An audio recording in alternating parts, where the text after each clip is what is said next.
Hello everyone and welcome. My name is Jos Wetzels. I'm a security researcher with Forescout. And this presentation will cover a bundle of operational technology vulnerabilities we dubbed ICEFALL. Today's presentation will be structured roughly like this. We'll start with a little bit of background, then we'll move into an overview of the research, some analysis, including some example findings, and then finishing off with some conclusions about this research and pathways ahead from there. So first, a little bit of background about Videra Labs. It's part of Forescout. How many people here are familiar with Forescout technologies? Yeah, we're a vendor of visibility, assessments, and control platform for enterprise, OT, IoT, and medical environments. And Videra Labs is the threat intelligence and vulnerability research wing. Recently, we were involved in several projects, including Project Memoria, where we uncovered more than 100 vulnerabilities in 14 TCP IP stacks, affecting a lot of different vendors and a lot of different devices out there across different industry verticals. We also uncovered several vulnerabilities in medical supply chain software, and recently did a proof of concept ransomware for IoT and OT in order to see how we could preempt these threats if they emerge in practice. And as part of this research practice, we decided to essentially revisit an old hypothesis in OT security. More than 10 years ago, Digital Bond launched Project Basecamp, which was modeled after Firesheep, and that showed the pervasiveness of essentially insecure by design in ICS equipment. How many people here are familiar with Project Basecamp? A few. So essentially what they showed is that OT equipment has a lack of basic security controls. And this is mostly due to the fact that historically these devices and these systems were deployed in trusted and air-gapped environments. But this is obviously no longer the case for quite some time. There's a lot of interconnectivity between both OT and IT networks, as well as increasingly wireless connectivity and even connectivity to the cloud. So a lot of these devices that were essentially not designed with security in mind are deployed everywhere in networks with untrusted elements. Now, this is a well-known fact and a well-known problem. But in the past decade, we have had the advent of standards-driven security efforts, such as IEC 62443, NERC-CIP, the NIST standard, common criteria, etc. And you see these making their way into critical infrastructure and industrial environments. So what we essentially wanted to do is a checkup of the progress that has been made in the deployed installed base of operational technology equipment, see if these type of vulnerabilities are still as pervasive as they were, and diagnose the potential impacts. So why focus on these insecure by design issues? Well, because if you look at the real-world attacks on critical infrastructure, they heavily abuse these features. So if you look, for example, at Indestroyer 1 and Indestroyer 2, which were the attacks on a Ukrainian transmission operator in 2016, and recently in 2022, another attack on Ukrainian critical infrastructure in the energy sector, they used a lot of protocols that do not have native security capabilities. They abuse them in various ways. And the same you could see with the Triton malware, which was a piece of malware that was deployed in 2017 in a petrochemical facility in Saudi Arabia, where they targeted the Schneider Electric Triconex safety system, regulating burner management functionality. And here they abused an inherently insecure engineering protocol to get code execution on these controllers. And as a last example, there's the InController malware, which was discovered in 2022, but supposedly before it was deployed and actually used.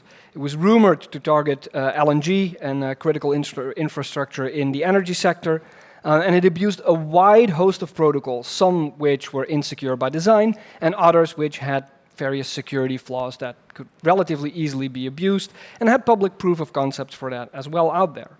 So it's very important to periodically revisit the progress that is being made in this area, in my opinion. So with that, let's take a look at what we uncovered. So in this bundle, we uncovered 56 CVEs affecting more than 10 vendors.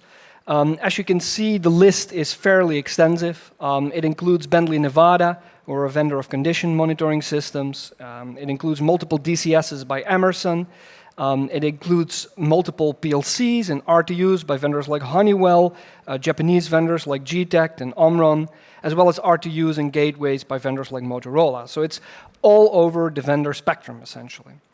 And the type of vulnerabilities we found, which are discussed in more detail in the report, are all over the spectrum of, I would say, relatively trivial vulnerabilities, ranging from things like compromise of credentials, either because they use hard-coded keys, because they transmit credentials in plain text, and stuff like that, the ability to manipulate firmware, usually because there's no authentication whatsoever, the ability to get remote code execution on devices, and that's either because of complicated features, which I'll delve into a little bit later, or something sometimes as simple as the ability to write an arbitrary file using an unauthenticated protocol and then being able to execute that file remotely. And then there's obviously vulnerabilities like denial of service and authentication bypasses that make up this bundle of vulnerabilities. Now, as far as the disclosure went, we disclosed these issues to CISA in the US, as well as the vendors themselves, more than 90 days ahead of this publication. Unfortunately, we will not disclose all the full technical details of the vulnerabilities for the obvious reasons. One of them is, these systems are highly sensitive. They're used in some of the most critical environments around. And many of these issues are unpatchable, especially when it's about legacy protocols that are very hard to rip out and replace, or where there are no secure variants to put in place. So the only option in many of these environments people have are implementing compensating controls, or maybe look at migration trajectories. And these take a long time in these type of environments, where often downtime, is unacceptable, and you have maintenance windows that might be scheduled like once a year. So in order to provide an overview of the affected versions and detailed mitigations for each of these systems, we coordinated with CISA and the vendors to put out detailed advisories that you can find on the CISA website, as well as provide an overview on the landing page of this research project. Now, there are some issues and responses from vendors that are still in disclosure and that took longer than expected, including one of the issues that we wanted to discuss in technical detail, but we'll publish later on when we've negotiated the whole process and how to go about this reliably and responsibly. Now, as far as the impact is concerned, it's always hard to get a measurement of how widely deployed these devices are in what environments. So we essentially looked at 3 different ways to get an estimate of the impact. One of them is open source intelligence. So what do people share about their environments on LinkedIn, on presentations that are on SlideShare, on vendor brochures and stuff like that. So we can get an estimate of in what environments these things are used. The second source of information are Shodan queries, seeing which of these systems are exposed to the internet, essentially. And then finally, we have the proprietary Forescout Device Cloud, which is a cloud of customer devices, over 30K of them, and we can analyze what kind of systems are deployed there. Now, you can see that many of these systems that were covered in this bundle of vulnerabilities were exposed to the internet in some sense. A few thousand of them were Honeywell Saya Burgess PLCs. In some cases, you saw Omron PLCs, which are used in machine equipment and stuff like that. And we also saw systems exposed like the Procon OS protocol, which is an engineering protocol we'll go into a little more detail a little bit later. Now, to give an example of how these bugs can come together in an attack scenario, this highly simplified attack scenario sketches the different ways in which these bugs can be leveraged. So consider a natural gas transport infrastructure. Here you have a pipeline, and across this pipeline, gas will need to be periodically repressurized along the pipeline route by compressor stations. And these compressor stations have various components. Some of these components are obviously the compressor units themselves, but also the fuel gas system, which takes some fuel from the pipeline and uses it to fuel the compressor, lube oil systems, which ensure lubrication of the compressors, as well as cooling, backup generators in case the power goes out, as well as gas cooling systems, which needs to cool the gas because before it's reinserted back into the pipeline, it needs to be at the right temperature. Now, typically, a compressor station like this is a complex architecture that is governed by a distributed control system. How many people here are familiar with the term DCS, distributed control system? Yeah, so essentially, a DCS, as opposed to a SCADA environment, is a heavily integrated proprietary solution. So it's usually very turnkey. A vendor delivers both the software, the controllers, the integration, and this environment is essentially a closed environment that you deploy to govern something like a compressor station. Now, this is governed by a DCS, and then there's typically a separate safety solution to ensure that if something does go wrong, it can take care of whatever needs to be taken care of. A compressor station is then typically put behind a remote terminal unit, which essentially functions as a gateway, which talks either over IP or radio frequency or some wide area network channel back to the central SCADA environment, which manages all the compressor stations along the line.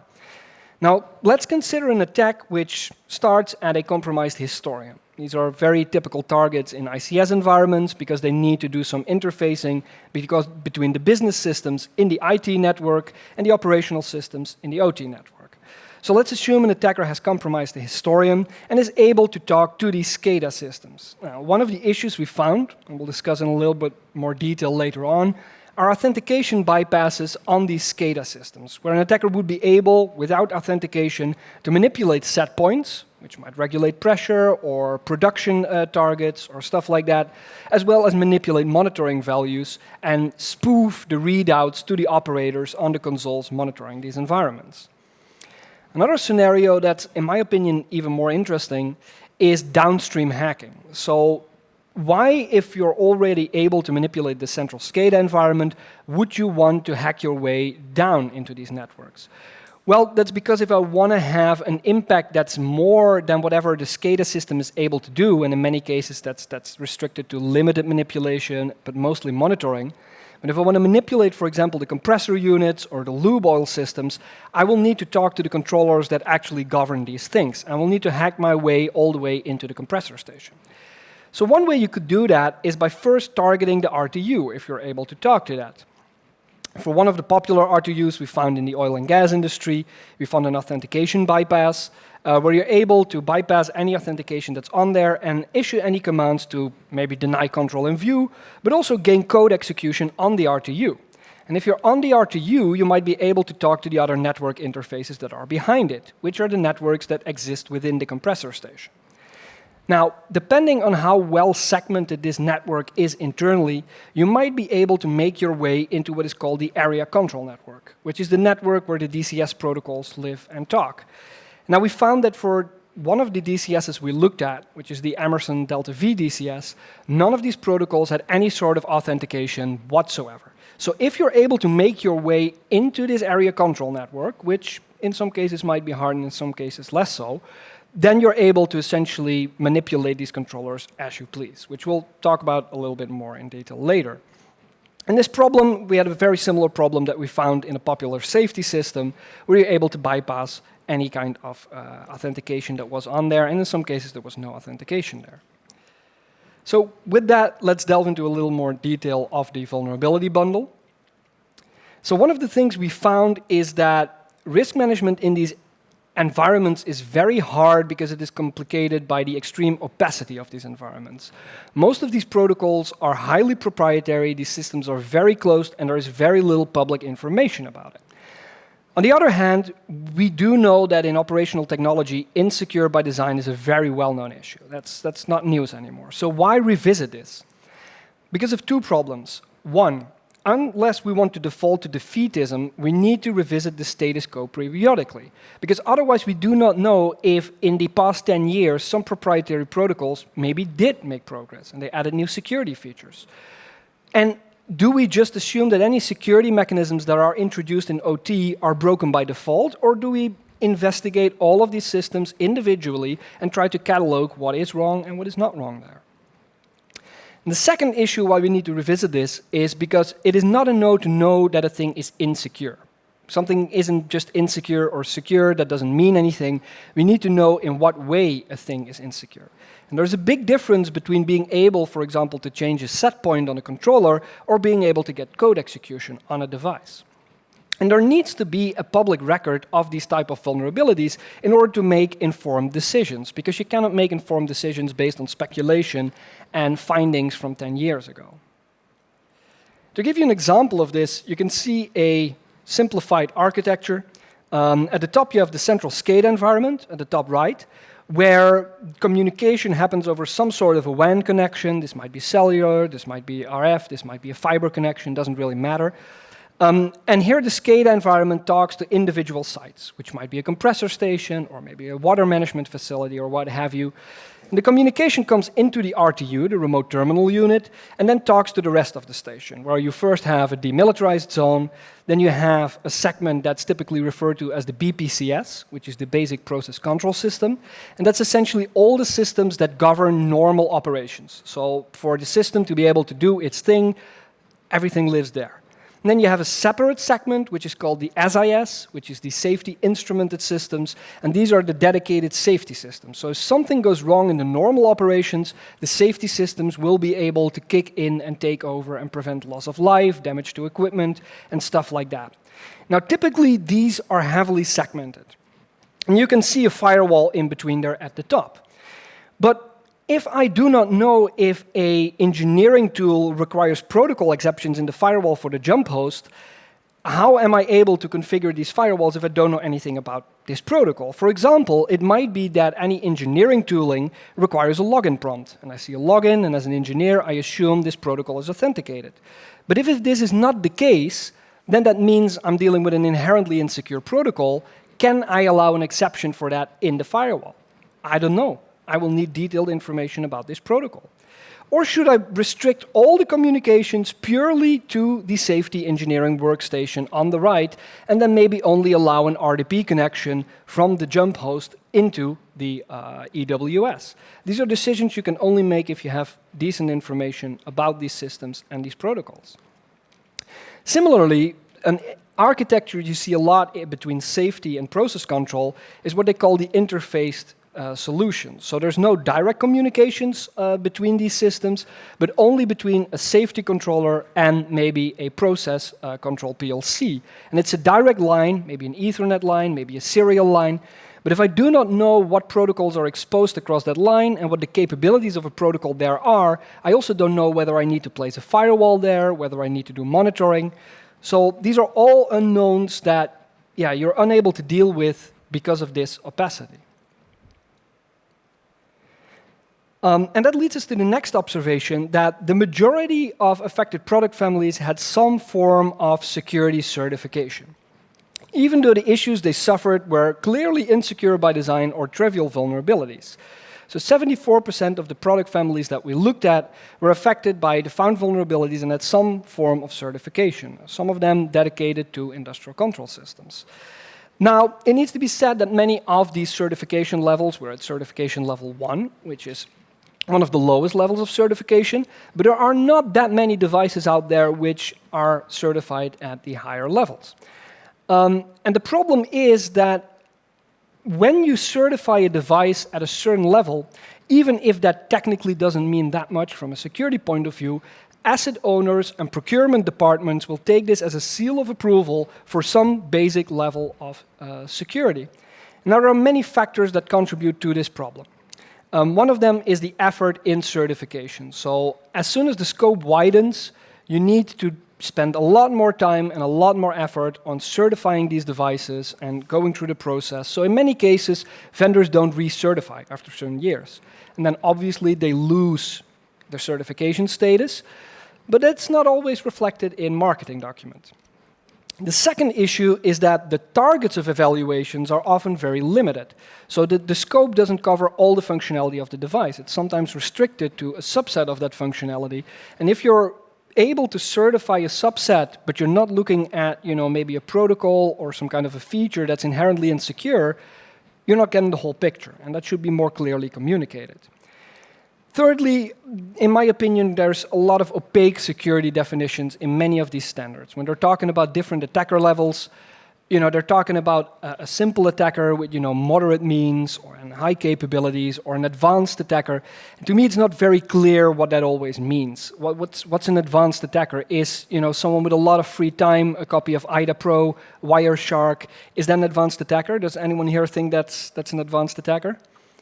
Yeah, exactly. And you can find many of these types of vulnerabilities with just a little bit of effort. And finally, a lot of the testing in these certification programs is focused on functional testing. So in many cases, they validate whether a feature is present, but they do not look in depth at the construction of this feature. So what advisories do is they serve as a reference for certification lab auditors without the subject matter expert knowledge on these systems, that they can say, hey, I'm about to certify a particular device, but here is a CVE that has not been addressed yet, and that's in this particular device. Do we want to certify this device at this particular security level if we know this issue is there, which otherwise they might not be able to uncover because of limits in testing time or limits in testing methodology. And that leads to, in my opinion, a very important question that people are not really addressing in this space. When is something actually secure by design? Many of these standards, they specify functional requirements. So they offer a little detailed guidance on what makes for a robust design. If you say something requires authentication or integrity of communications, there's many ways in which to do that. And security people often instinctively have some sort of an idea of what it needs to look like, or mostly what it shouldn't look like. But people who come from a completely different background might not be as clear on this. And the problem is that once a functional requirement is met, it's often not revisited in subsequent levels of certification. Now, in our bundle of vulnerabilities, we found 22 CVEs related to broken authentication mechanisms, which are technically not insecure by design, but they are substandard secure by design, so to say. And these ranged from broken cryptography, plain text credentials that are used, hard-coded credentials, various types of authentication bypasses, as well as many instances of client-side authentication. And we compare this to the prior work on the last 5 years, where we found 28 CVEs in the last 5 years on different products, which all had similar root causes. And this is a recurring problem when people try to introduce security controls in the OT space. So aiming for a generic way of secure by design is simply not enough. It needs to be secure by default. So you don't need some kind of how to harden guidance somewhere at the end of the manual, and then by default it's all improperly configured. And you definitely shouldn't be able to give your integrators just enough rope to hang themselves with by not configuring these systems by default and leaving all these insecure features enabled by default. To give you an example of what that looks like, this is an example from the client-side authentication bugs. It's a vulnerability in the Siemens WinCC open architecture SCADA system. How many people here know this SCADA system? Yeah, it's very big in gas industry. It's also used at CERN, and there's different versions of it. And the vulnerability we found was the default setting until version 3.17. After that, the defaults changed to server-side authentication, or you could use Kerberos authentication. But what essentially happens is that the operator interface, which is the operator that sits behind the console to monitor the SCADA system, they log into the SCADA system. And then their user interface essentially talks to a proxy, and this proxy talks to the various components of the SCADA system behind that. But what this proxy does is it essentially wraps a proprietary unauthenticated protocol called PVSS in a TLS connection. Now, in the client-side authentication scheme, what happens is that the desktop UI essentially fetches the credentials from the server over this protocol, over TLS, and then validates them locally. But there's no actual authentication going on. So if this authentication method is enabled, you can simply write a malicious client that can ignore any of the authentication that happens, and you can directly talk this protocol to the SCADA interface. Now, it's not the default, luckily, anymore in the newest release, but there's many of these systems still out there in production which all have this type of authentication enabled.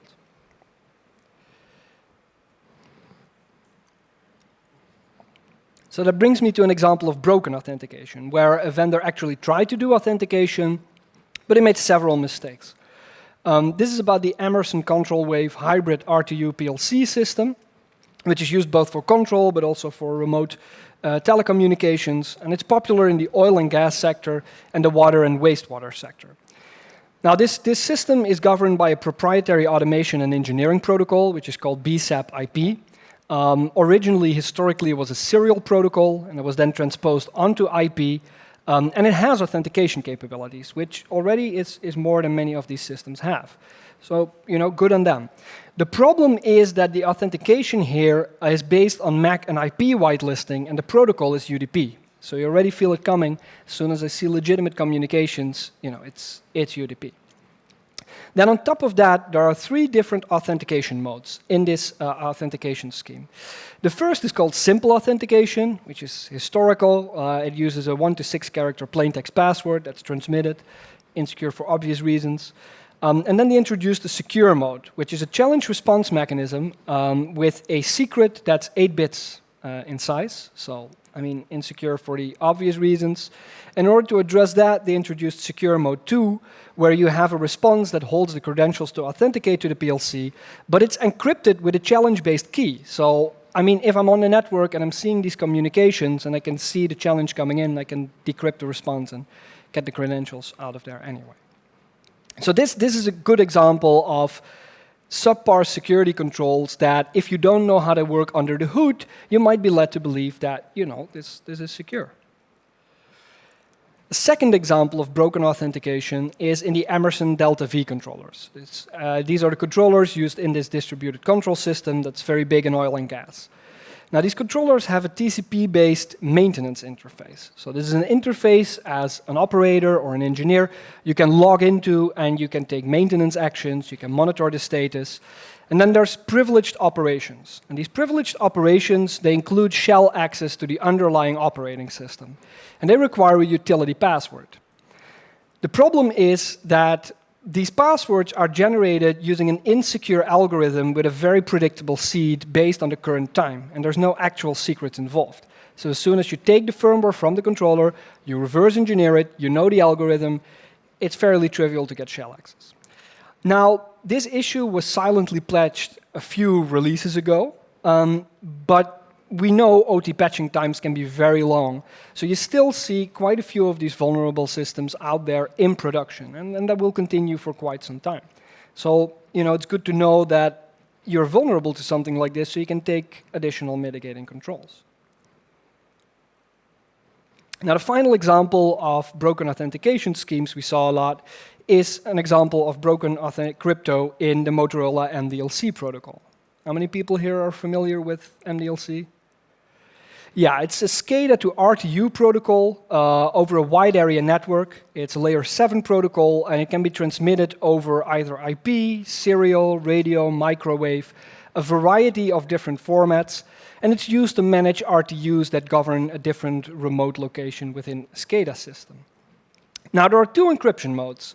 One of them is the AES-256 encryption mode, which is the default in newer remote terminal units like the ACE-3600.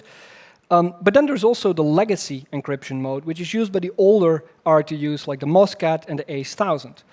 And it is supported in the new ones, well, up until we disclosed this vulnerability, for reasons of backward compatibility. Because what you often see is that operators don't replace their assets wholesale. They don't rip out everything and then replace it with new controllers. They replace them piece by piece. So maybe you look at one site, you replace them, you have the new controllers, and then the next year you do another site, and the year after that another site.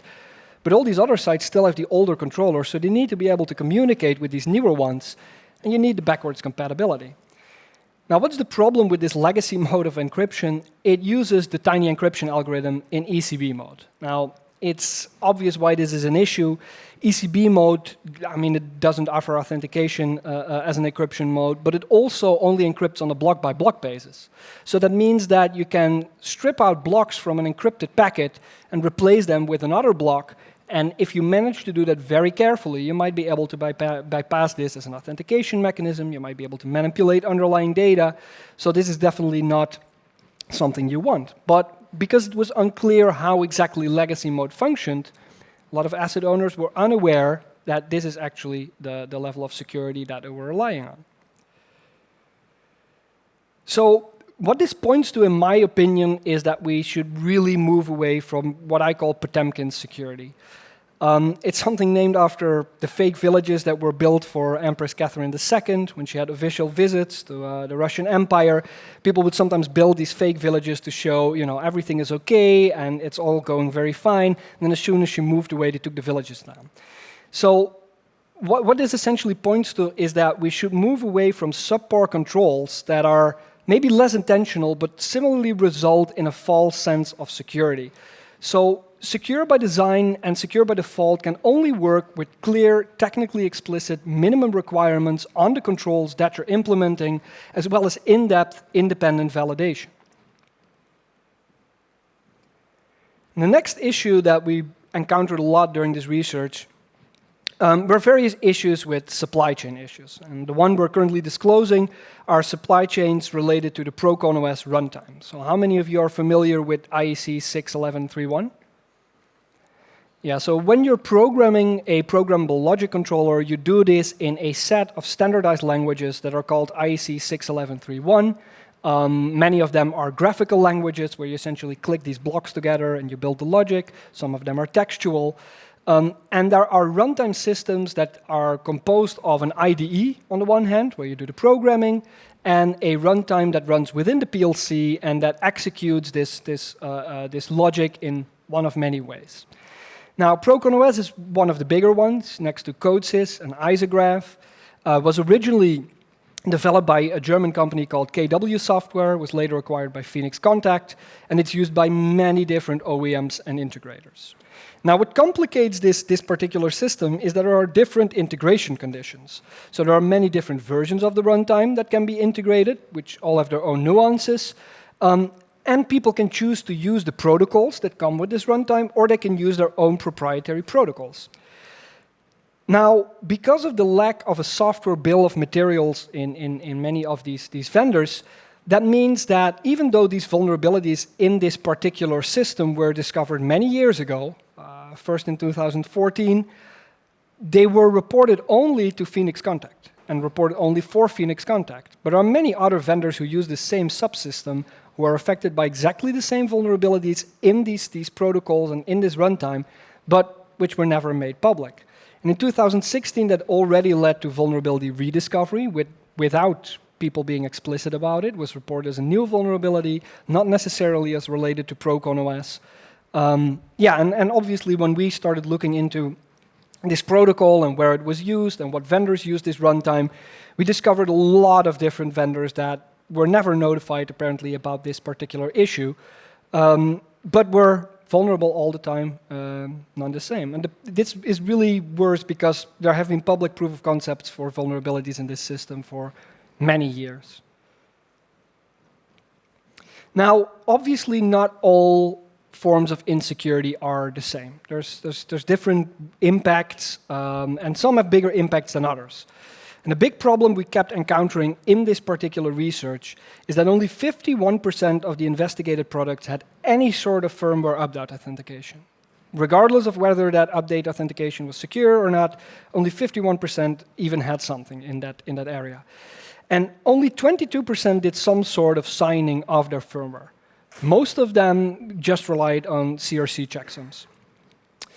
So given that the majority of updates on these systems are performed over Ethernet, this is extra worrying, because that essentially means that, with some caveats that we'll discuss in a bit, you can do firmware updates over Ethernet without authentication, without signing, and you get the highest level of code execution on these devices. Now, there are some other popular firmware update channels in OT systems, mainly via SD card, USB, or serial. And these are typically less at risk, but you still have a problem if your engineering workstation gets compromised or if you hook up a serial connection to an Ethernet media converter and there's no authentication of the firmware behind that. Another example that continues to haunt OT products are insecure logic downloads. So like I mentioned a little bit ago, the IEC 61131 language family and IDE environment typically works like illustrated at the top. I'm not sure if it's very clear, but you have your code. It's typically compiled, and that can be compiled in roughly one of two manners, either to native machine code for the PLC or to some form of bytecode that's then interpreted by a VM or something like that, or it can be compiled to some sort of a script that's interpreted by a script interpreter. Now, what we saw is that the vast majority of the systems we looked at compile their logic to native machine code. And there is a problem with this because if there's no authentication on these logic downloads, as is often the case, and there is no authentication or signing of this logic as it is downloaded, that essentially gives you a way to execute arbitrary machine code without authentication on these controllers. Now, one of the saving graces of a lot of PLCs is that they have support for some sort of a mode switch. So typically, you have to put a PLC into a certain mode in order to be able to program it. So you can put in program mode, and then you can download the logic. But as soon as you want to run it, you can no longer program it.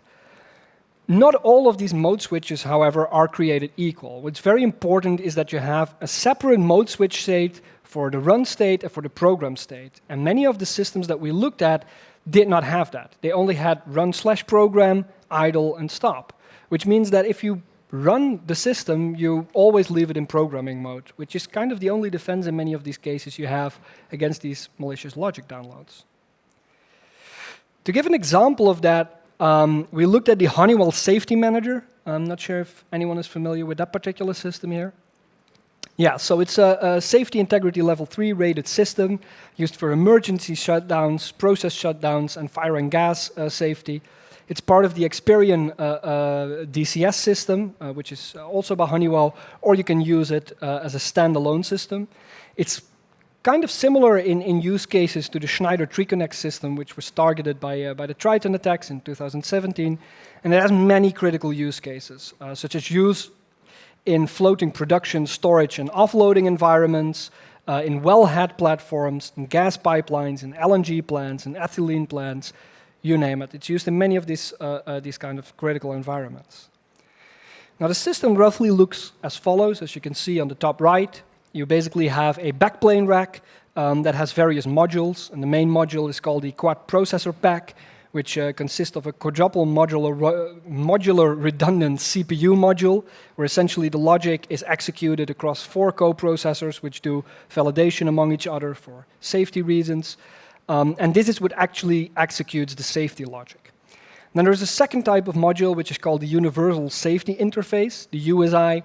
And this handles all the Ethernet and the serial communications. And when you do a logic download to the system, you download it to the USI, and the USI transfers it to the QPP over the backplane, which is a type of backplane bus. Now, the protocols that this USI interface offers are both insecure. It's the Safety Builder Protocol and Honeywell's proprietary version of Modbus. Neither have authentication, and the Safety Builder Protocol exposes all kinds of interesting functionality, like these logic downloads. So typically, the way these systems are engineered is you have a safety station called the that's the EWS, the engineering workstation, where you manage and configure the safety manager.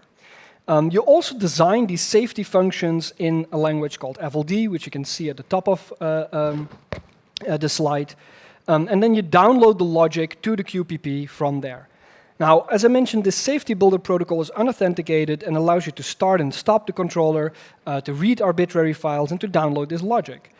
The problem here is that these FLDs are compiled to native machine code, which is not signed and not authenticated. So essentially, you end up with a situation where you can execute my packet, please, directly on the QPP CPU module. Now, there are some mitigating factors. Here, too, the QPP has a key switch which cannot be in run mode if you want to download the logic. So typically, as long as the system is running, you have to wait as an attacker until a maintenance window in order to be able to do a malicious download. You also need to do a reset key switch after the download, except when this system is configured in remote load and reset mode. Then neither of these things need to happen, and you can do these downloads even as the system is running. And this is something you really need to be aware of as an asset owner and document in your ISMS, because that exposes you to a very different level of risk than if this is not the case. Now, there's a bunch of other compensating controls that you can do, mainly segmentation using OT-aware firewalls, monitoring with an OT-aware IDS, restrict and secure access, ideally between the engineering workstation and the controller. You put up a VPN connection. You only whitelist that particular engineering station for this particular connection. Or, if this is possible, migrate to the S300, which is the next line of in this product family, and it compiles the FLDs to bytecode for a virtual machine, which obviously is a very different attack surface. So what's the big deal with remote code execution in these examples that I mentioned? Why would I bother getting code execution on a controller like this if I can already modify the logic and modify a set point? Well, for quite a few different reasons. As you can see in this simplified diagram, I might want to be able to achieve dormant and stealthy manipulation.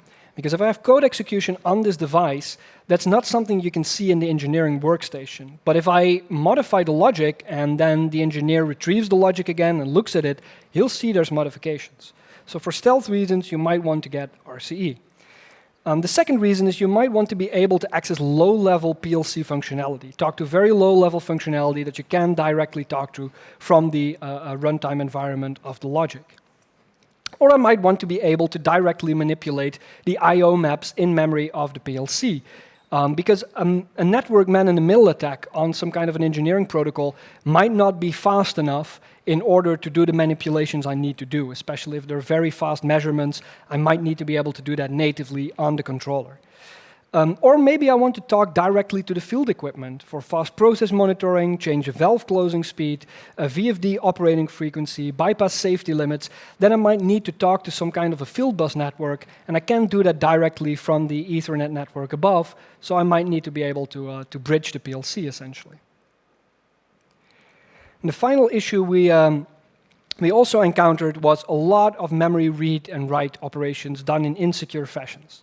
So typically, PLC memory is organized in dedicated areas and blocks. So you have an input image where it holds all the readings of the inputs from sensors and measurements. You have an output image where it holds all the values that get sent to the actuators. You have some status variables. You have the PLC configuration. You have data memory, and you have program memory. Now, typically, engineering protocols allow you to read and write to these memories and these blocks fairly arbitrarily. And there are often no bounds checks or access controls on these read operations, let alone any checks whether I read out of bounds and stuff like that. Sometimes on PLCs, there's also no hardware or operating support for memory protections and privilege separation. So that leads to various impacts. Even if you have a PLC with an authentication mechanism, if I can read arbitrarily from memory, I can typically retrieve the password somewhere from there. Or I might be able to write out of bounds to a data area and then end up overflowing into a code area and get code execution anyway. And as long as features like these continue to be in these products and remain undocumented, then I might make assumptions about the security level of these devices that are completely incorrect. Now, in order to get an idea of the effort required for the development of offensive capabilities in operational technology, we took a look at the software and firmware that we analyzed for this project.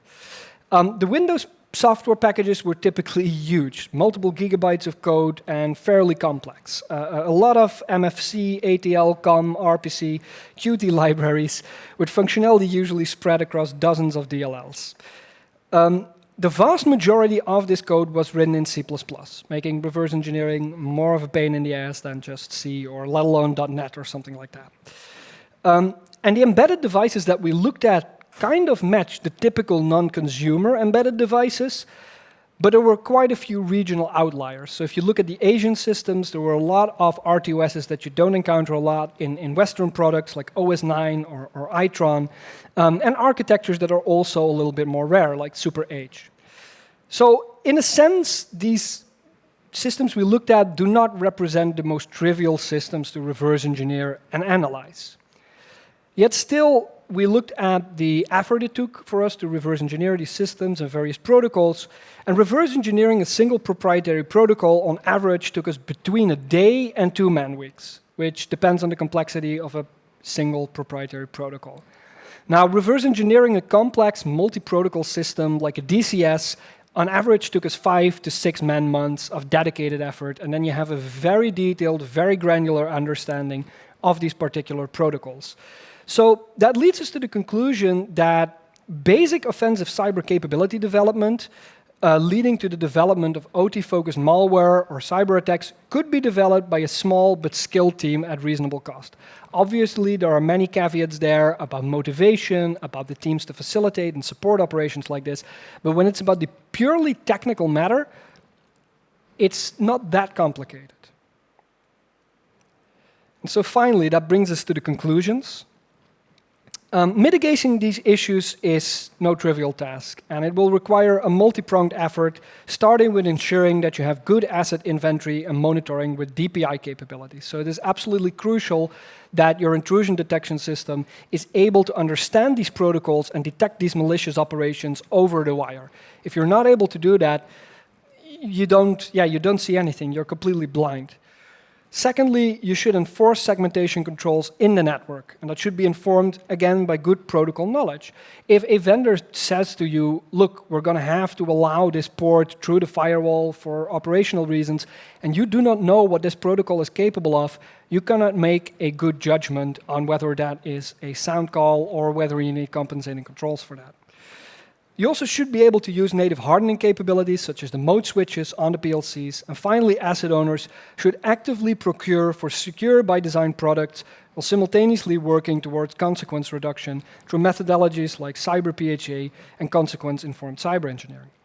For specific guidance and affected versions, I recommend seeing the vendor and the CISA guidance that's out there. And yeah, in conclusion, based on the quantitative analysis of our research, we can say that a small but skilled team can develop offensive OT capabilities at a surprisingly reasonable cost. Secondly, insecure by design practices are still very much the norm in the deployed and installed base. And many of the systems which do implement security controls do so in a subpar fashion that we really need to move away from. Now, products with insecure by design features and broken security controls continue to be certified. This is also something that we need to start looking at. And issues remain often invisible and unactionable, leading to unnecessary risk blindness as a result of the opacity of these environments.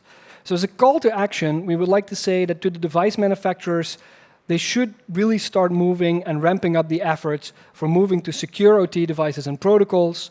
Asset owners should actively procure for secure by design products whenever possible, and the wider security community should ensure that security controls are robust. So more attention is needed on the hundreds of different systems that are deployed here and that have some form of security controls, and that we need to investigate exactly how robust these are. And yeah, that's that. With that, I'll take any questions.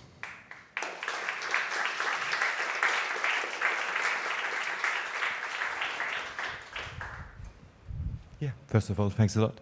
And yeah, are there any questions thus far?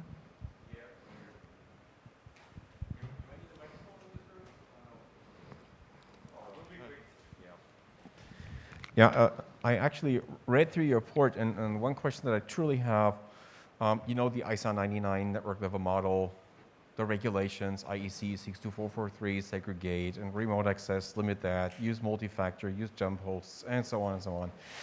In your research, how often have you actually encountered that these super vulnerable, crappy systems are accessible remotely? Like, yeah, well, I'm pointing at that thing. Like, is it more a theoretical thing that our vendors are selling shitty hardware and they lock it down knowing that it's shitty? Or would you say you saw a lot of plants, manufacturer environments that were truly not aware of all these crazy vulnerabilities and that stuff? That'd be interesting to hear. I think it's a little more complicated than that. I think vendors are aware of these security problems, and I don't think it's necessarily a question of them, you know, not wanting to inform the broader public, but due to the proprietary nature of many of these systems, they're very sensitive to discussions about the internals, which is what you need to know a little bit about in order to be able to make these judgment calls. As far as remote access is concerned, I mean, sometimes you see environments that are completely exposed, but there is usually some form of segmentation, but this is usually very nuanced. In some cases, there will be some kind of communication between IT and OT networks. In some cases, there will be communication between OT networks across a large geographical area, so you'll have different sites and they'll transport IP communications over a radio frequency protocol that's just out in the air, and that might not be encrypted or might be encrypted in an insecure way. In other cases, they might have locked down the barrier between IT and OT very well, but they have remote maintenance access by different vendors and system integrators. And these are often very small companies run by, maybe 5 guys, a couple of engineers. They have more than enough on their plate, and they want to do remote maintenance if something goes down, so they have some way to connect to a modem or something like that, get into the OT network, do their stuff. But if they get compromised, not only they get compromised, but all the different parties that they service get compromised. And so we do see a lot of like remote access, but it always looks a little bit different. And the big problem in these environments is, like, even for asset owners themselves, first getting a good map of what do I actually have, what does it look like, and where are these connections before you can make a judgment call on how well segmented you are. So, are there any more questions? So maybe I have one. The security of those products are pretty shitty, as you said. How did is there a working disclosure process, like responsible disclosure? How did the vendors react to your findings? Yeah, that varies. It really varies between different vendors. We have to say it was much smoother because we did the disclosure together with CISA. That helped a lot, getting in touch with different vendors. In some cases, yeah, they had to deal with a lot of vulnerabilities, so obviously that's fairly overwhelming to do the drill down. I have to say, in my experience though, doing disclosure in ICS, in OT, takes way longer than it does when you're looking at like enterprise software, as a rule of thumb. It's also usually a little bit more sensitive, because there's still a bit of a hesitance around should this be disclosed and to what extent should the information be given, for 2 reasons. They're sensitive and hard to patch systems. That's also why we're not releasing like very in-depth technical details. And the other reason, like I mentioned, these are highly proprietary systems and people are very sensitive about their IP and things being released around, something like that. Okay, thanks. So, if there are no more questions, I would ask you to thank the speaker again and give a warm round of applause.